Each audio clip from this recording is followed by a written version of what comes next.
Indonesia disebut jadi negara paling sejahtera, kalahin Jepang dan Amerika. Ini menarik nih. Soalnya netizen langsung nggak setuju. Kita baca. Dari segi pandang pemerintahnya kah? Yang benar Indonesia disebut jadi negara dengan pejabat paling sejahtera, kalahin Jepang dan Amerika. Sejahtera S-nya apa? Susah. Saya sebagai warga WNI juga bingung baca ini. Ini yang nulis berita lagi ngigo apa gimana, kocak? Saya mau cek Detik dan CNN. Ternyata yang ngomong gini adalah Dirut BPJS. Beliau bilang ada penelitian Harvard namanya Global Flourishing Study. Beliau bilang ada 200.000 orang dari seluruh dunia yang ikut survei ini buat ngukur kebahagiaan seseorang. Hasilnya nunjukin kalau Indonesia itu indeks kebahagiaannya tinggi. Alasannya karena di Indonesia ini orang-orangnya pada gotong royong. Beliau bilang negara-negara lain nggak selalu punya prinsip gotong royong ini. Makanya beliau bilang Indonesia ngalahin Amerika dan Jepang dari segi indeks kebahagiaan karena rakyatnya gotong royong. Semua bisa membaca di artikel-artikel ini. Ternyata beritanya beneran ya. Saya kira bercanda. Peneliti dari Universitas Harvard juga bilang kalau negara yang ekonominya bagus memang lebih puas nikmatin hidup, tapi justru lemah dalam dimensi makna hidup, hubungan antar individu, dan karakter prososial. Intinya yang saya tangkap mah, beliau bilang orang kaya hidupnya sedih karena sendirian, tapi orang susah bahagia-bahagia aja karena hidupnya bareng-bareng, gotong royong. Yang mana kalau kata saya mah, ini pemikiran orang yang hidupnya nggak pernah susah. Soalnya orang yang pernah ngerasain sakitnya susah mah nggak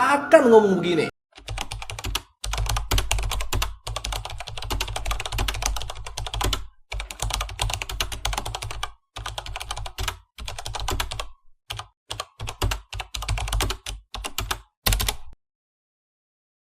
Banyak anak yang kerja di luar negeri itu karena kegagalan kita menciptakan lapangan kerja di dalam negeri. Mereka kenapa keluar? Karena mereka UMR misalkan di Jepang tuh 49 juta, Korea 30 juta. Nah, lihat dari situ, lalu Taiwan 20 juta. Lihat dari situ ya mereka keluar. Ya biarkan saja mereka, itu kehendak sendiri. Tapi itu kan jangka pendek, Pak. Jangka panjang ya, kalau orang Amerika lebih bagus, misalnya negara Amerika lebih bagus dari kita, apa orang kita ke sana semua? Harusnya gini, harusnya kita membuat Indonesia kayak Amerika sejahteranya. Itu yang kita kejar dalam beberapa tahun ke depan. Jadi target kita bukan mindahin orang ke sana supaya di sana hidup enak, tapi kita membuat di sini bagus suasananya sehingga di sini kita juga bisa hidup lebih enak tanpa harus keluar negeri. Kalau ke sana itu masalah pilihan, atau keluar negeri libur lah, boleh lah.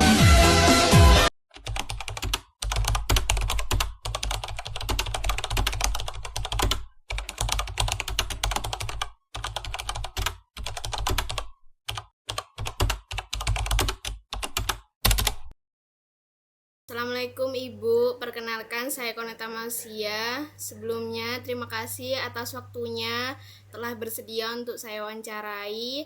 Selanjutnya untuk lebih lanjut silakan untuk Ibu memperkenalkan diri terlebih dahulu. Waalaikumsalam, selamat malam. Memperkenalkan saya Ibu dari ya. Baik Ibu, mungkin langsung saya lanjut ke pertanyaannya saja. Menurut Ibu, apakah Indonesia ini sudah bisa dikatakan sebagai negara kesejahteraan apa belum? Ya, kalau menurut saya sudah berusaha ke arah sana. Sudah ada BPJS, bantuan sosial, tapi kesejahteraan masyarakat masih belum merata. Baik Ibu, kira-kira untuk kedepannya apa yang masih perlu diperbaiki? Ya, lapangan kerja harus ditambah, harga kebutuhan pokok lebih stabil, pelayanan kesehatan serta pendidikan harus bisa lebih merata. Baik Ibu, mungkin itu saja dari saya. Terima kasih banyak atas waktunya telah bersedia untuk saya wawancarai. Assalamualaikum warahmatullahi wabarakatuh. Waalaikumsalam warahmatullahi wabarakatuh. Sebelumnya terima kasih Bapak telah bersedia untuk meluangkan waktu dan saya wawancarai. Untuk selanjutnya langsung ke inti pertanyaan dari wawancara saya. Bagaimana pandangan Bapak mengenai kesejahteraan di Indonesia saat ini? Dalam ajaran agama, kesejahteraan bukan hanya tentang ekonomi, tetapi juga keadilan, keamanan, dan kepedulian terhadap sesama. Negara memiliki kewajiban melindungi masyarakat, sementara masyarakat juga harus memiliki rasa tanggung jawab dan saling membantu. Baik Bapak, terima kasih atas jawabannya. Untuk pertanyaan selanjutnya, apakah Indonesia sudah mencerminkan nilai tersebut? Sudah ada usaha yang baik, namun masih perlu peningkatan.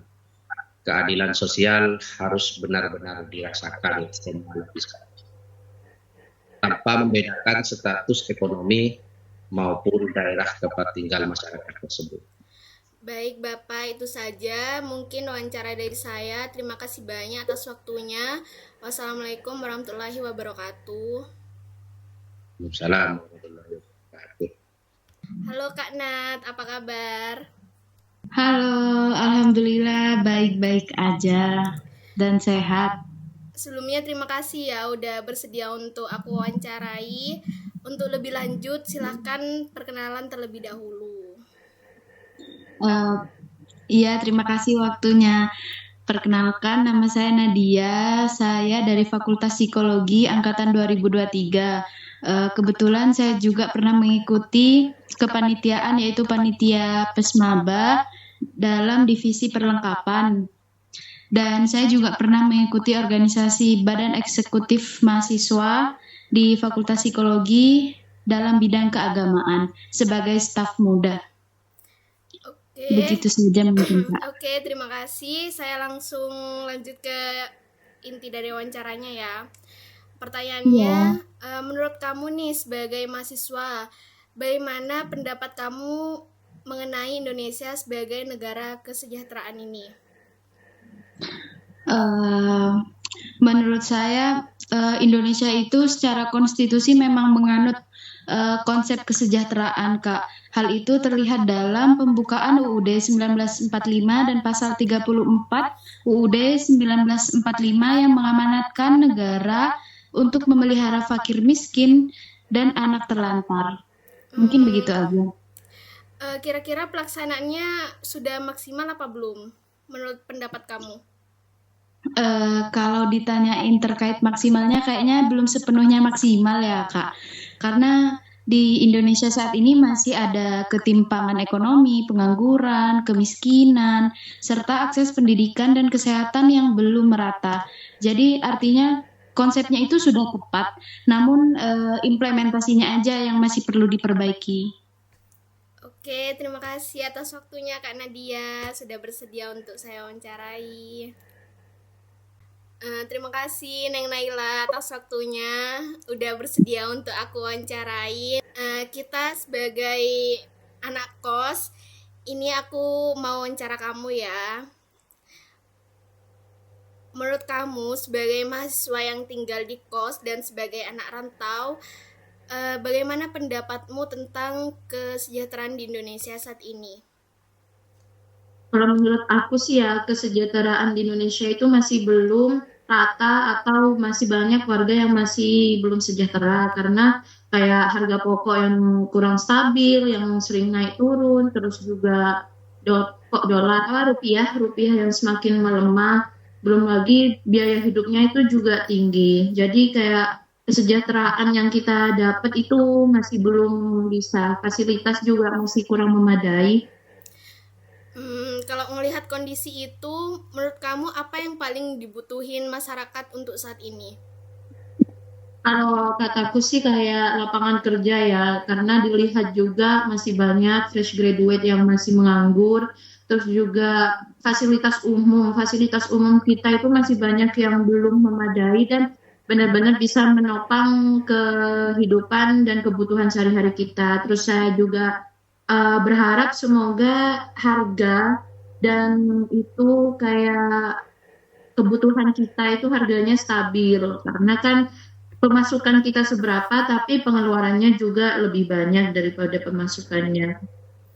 Baik, terima kasih banyak atas pendapat dan waktunya. Mungkin itu saja dari wawancara tersebut. Terima kasih. Wassalamualaikum warahmatullahi wabarakatuh. Waalaikumsalam warahmatullahi wabarakatuh. Baik, terima kasih atas waktunya udah bersedia untuk aku wawancarai.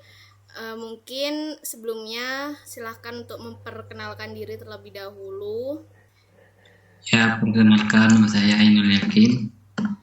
Mungkin selanjutnya akan langsung ke inti dari pertanyaannya saja. Kalau menurut kamu, Indonesia tuh sudah bisa dikatakan sebagai negara kesejahteraan apa belum? Pendapat kamu nih gimana? Menurutku Indonesia sedang menuju ke arah sana. Banyak program pemerintah yang membantu masyarakat, tapi masih ada masalah seperti sulit mencari pekerjaan dan biaya hidup yang semakin tinggi. Kalau gitu, kedepannya ini harapanmu supaya Indonesia ini menjadi negara yang lebih sejahtera lagi tuh gimana? Ya, semoga pemerintah semakin fokus membuka lapangan pekerjaan, mengurangi kesenjangan sosial, dan memastikan bantuan benar-benar sampai kepada masyarakat yang membutuhkan. Baik, terima kasih. Mungkin itu saja. Terima kasih atas waktunya. Wassalamualaikum warahmatullahi wabarakatuh.